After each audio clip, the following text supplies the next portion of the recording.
Welcome to the last video of this year. Today I will tell you my wish list for the year of 2023.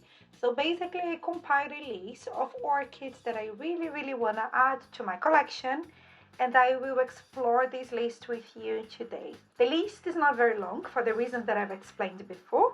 If you follow me here, you already know that I have problems with pests, and also my collection is very large to the size of my apartment. So I cannot acquire a ton of new orchids, although I would love to have more, but I don't have the space and the capacity to add lots of new things to my collection. That's the reason why I chose the plants that I chose, that I will explore with you today. Some of them I had and I lost, and I really want to have them again. And some of these ones I found them on social media or exploring the internet, watching other creators' videos. So I found them amazing, and I would love to have them in my collection as well. If that's the type of content you'd love to hear about, stay here with me and let's see beautiful blooms together, shall we? The first plant that I really want to add to my collection is not exactly one plant.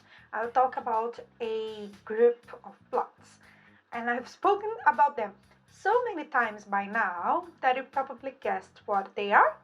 So I love Tolunias. I think one of my last videos here, it's about them. I have, I think, 4 in my collection right now, and I want to add more Tolunias. My favorite one is the giant carrot that I lost, so that is definitely one that I would buy as soon as it's available here in the UK. The other ones I want to add more orange with yellow, or Thelonias with different patterns in their flowers, especially the one with a striking of colors, dotted leaves, all that. For me, they are a plus. Thelonias are very tiny plants, tiny orchids that produce a beautiful flower spike, and although everything is tiny and compact, when they bloom, they really cheer me up. I love how the flowers look like. I love the combo and the fact that I can fit them everywhere around my house. So that's why Tolunias are higher up here, and who knows, maybe this year I will definitely buy some Tolunias. I may do a haul soon where we will add some Tolunias to my collection. If you love Tolunias as well, let me know down below. So the next plant, now we're gonna talk one by one. That was the only group that I would add here. The rest are only one plant. The next plant produced a bunch of tiny flowers. They are vivid and they are red. And the plant is quite compact and small. I'm sorry about the noisy neighborhood that I live in. What happened with this plant, I bought it I think in 2020 or 2021. I had it for almost a year and it declined.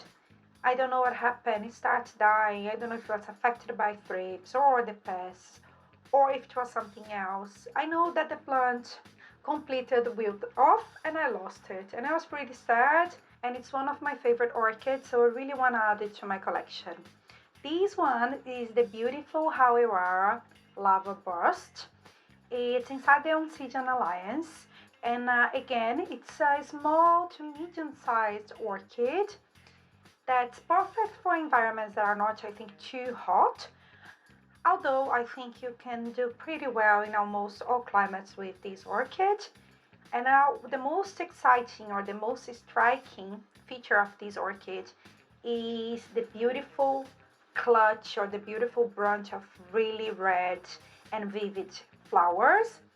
So it's like a flame. Maybe that's why it's our lava burst, because the flowers can remind us of a flame coming out of its branch. And I think what I adore about this plant is because it produces many tiny little flowers, and that they are very red. And it's not a massive plant as well. It's the type of oncidium that you can keep everywhere. This plant is the top of my list. As soon as I see it available here in the UK, definitely buy it as well. And I'm sorry about the noise, it's amazing. Haha, maybe it's the time. I couldn't film it earlier, so there we go. So let's go to the next one. Coming to the realm of Phalaenopsis. I love Phalaenopsis. That's it. I know they're quite common in supermarkets everywhere, garden centers. There are some Phalaenopsis can be extremely expensive if you go to novelty hybrids, polykylo hybrids. There are some of the hybrids with super striking colors and I don't know, waxy petals. People are crazy about and they can be very, very expensive. But you can also find Phalaenopsis everywhere for a pretty affordable price. There are so many diverse in terms of flowers inside Phalaenopsis genus and subgenus that I think they are amazing. If you love large flowered orchids, you'll find them. If like the ones with short flower spikes or miniature Phalaenopsis, you also have them. So I love Phalaenopsis so much, so definitely we'll have some Phalaenopsis in here, but nowadays I'm taking it very slow, so I'm not gonna buy 1,000 of Phalaenopsis or anything like that. The first one that it's on my list, the Phalaenopsis tetraspis C2. I've lost my tetraspis. I've recorded a video here where I'm trying to save it. It died straight after. From the moment that I place it inside the cloth to try to save it, creating the high humidity chamber, it just died. So I'm sad. I love my tetraspis. The flowers were full white. I didn't see any variation in color or anything. The one that I want is the one that's called the hybrids, the C2. And I think you can see the white petals, but then you have one that will have some red on it or some dark pink variation on the petals. So I'm really curious about that, and I think it's pretty exciting when you see the new flowers coming with a different petal and then maybe 2 red petals, maybe only one, maybe none. So I would love to explore that. I haven't seen that in real life yet. So that's definitely one of the reasons why I really wanted this flower. And I have more Phalaenopsis on this list. So the next one, it's another one that I lost and I also tried to save on the same video. As you can see, it was a huge fail. Is my Sidereal japonica. It's a species and it's a very well-known Phalaenopsis that lots of people that collect orchids has it in their collection mainly because of the fragrance. Apparently the fragrance of the Sidereal japonica is amazing, and it produces the flowers. They are a little bit different shape compared to other Phalaenopsis. It's not the typical moth orchids or the polykylos. It's a little bit different. It's like a creamy yellowish, I think, in terms of colors. I'm gonna see pictures around the screen here. And it's also a small Phalaenopsis, which is great, and I love small orchids, as you can see. I think because of the size of my collection, I cannot add massive ones. So every time that I look for plants, I'm looking for smaller ones. And Sidereal japonica is one of these classical orchids that I don't have in my collection. I had it briefly, I haven't seen it in bloom yet. I'd love to see it blooming for me, and hopefully I will love the fragrance because I can be quite sensitive. If you have experience with it, if you think it's too strong or if you don't enjoy it, let me know down below. But that's definitely one of the orchids in my wish list. Let me know if you enjoy the Sidereal japonica or what are your thoughts on it. Next one, and the last Phalaenopsis that I have in here, this one is Phalaenopsis Leo's Tree Prince MK. Basically, I know that's not like the most common plant that we see everywhere. I saw this plant on an Instagram and I remember looking and saying, wow, this Phalaenopsis is different. I really like it. And that there is another one that I think is Phalaenopsis Leo's Angel or some sort of, I write the right name down below. They are similar but different. I think the Tree Prince or Tri Prince, I don't know, the colors are stronger, so you have more contrast between the lip and the petals, which is amazing. I really like how the flowers look like. It's a complex hybrid. I think it has equestris in the parents. It also have the terrestrial orchid. Sorry, I have a little blank in here. I write the parents down below, but some of the terrestrial Phalaenopsis in there as well. That's why you have that spike that goes straight up. Looks like a terrestrial Phalaenopsis of some sort, but because of its parents, it's a complex hybrid. But I love how the flowers look like. I think they are I love the color combo and how the contrast between petals and the leaves, and also I think it has a different shape. So I love it so much. This one is one that I've never had before. So I've seen it for sale, I think, in Europe, but I have never seen here in the UK. I would love to have it if someday it's available around here. I don't think it's a very easy plant to get across. Anyway, who knows? Maybe next year I'll be lucky. But yeah, but more than that, I don't know. I think it's easier to get the other plants than this one, but it's one of the plants that I love so much, so I would love to have it on this list. It has been in my wish list for a while now, but I have never seen it for sale. So let's go to the next one. So now in the realm of cattleyas, why not? Who doesn't love a cattleya? I love cattleyas, but I'm not very lucky with them.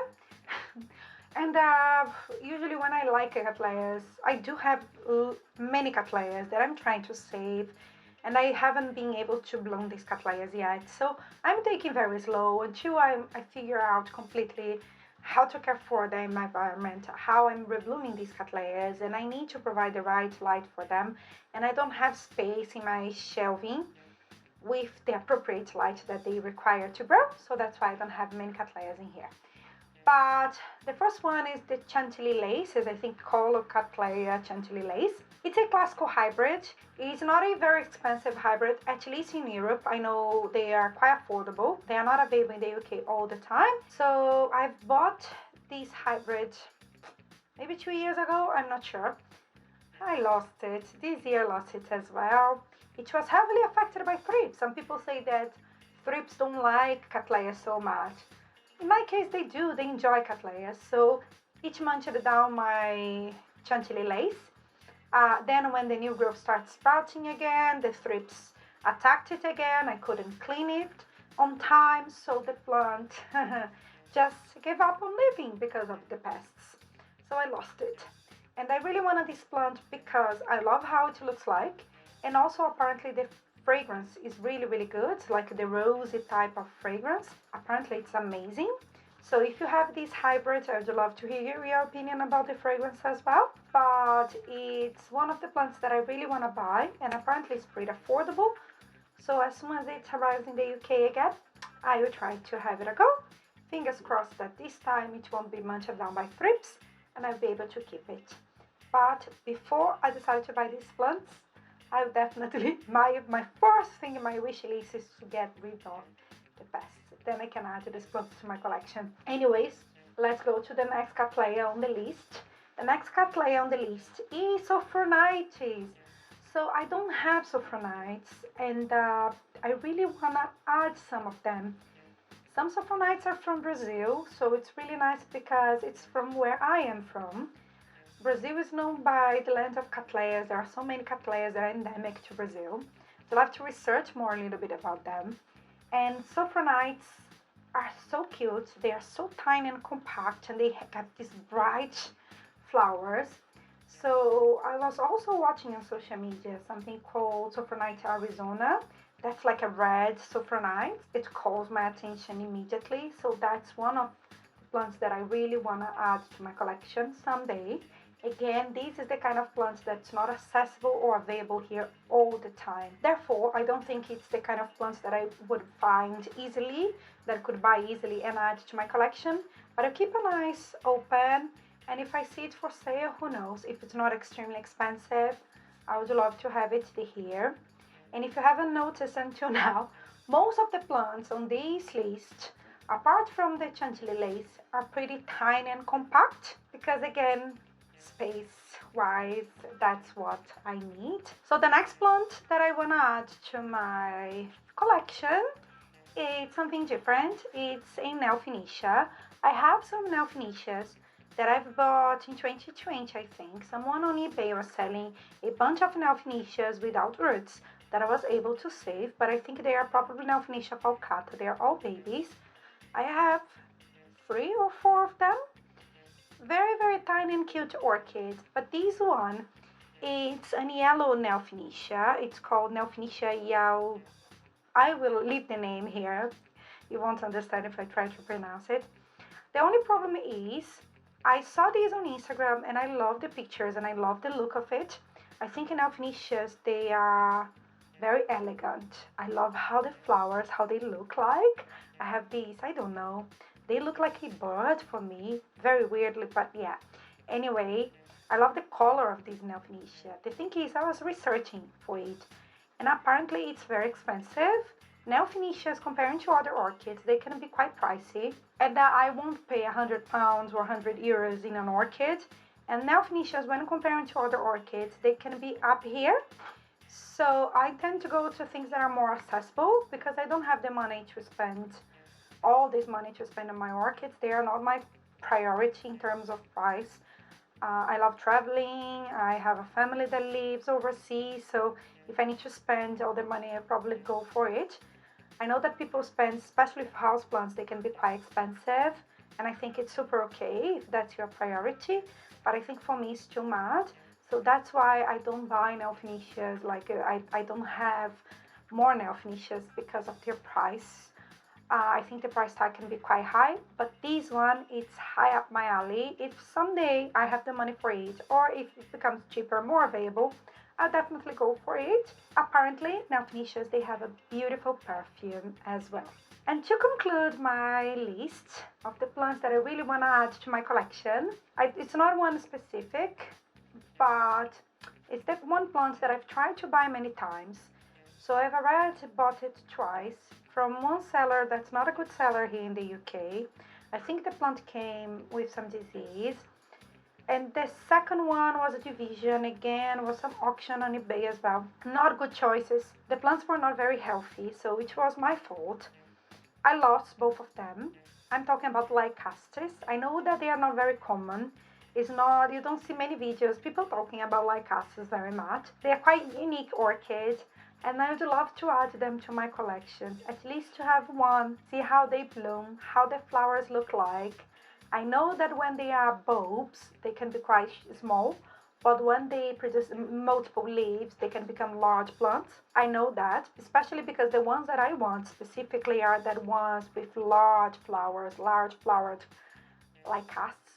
They are not very accessible, they are not cheap as well, and you don't see them very often here in the UK. That's the reason why I haven't managed to buy a health plant yet. I would love to have more Lycastis, maybe if they are for sale next year and I manage to buy them for an accessible price. But yeah, Lycastis are one of the orchids that I must have one day in my life. And I want to conclude on this note.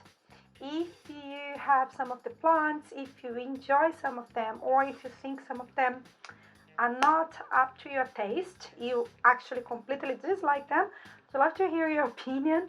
Leave them down below. And as this is my last video for the year of 2022, I wish you have an exciting year filled with joy and love, that 2023 can bring joy to us all, that 2023 be a year that you can accomplish everything that you want to accomplish in your life. Can be small things or maybe big things. And if this is the type of content that you like and you wanna join this community, you'll be more than welcome here. And I see you next year. Bye bye. Bye bye. Bye.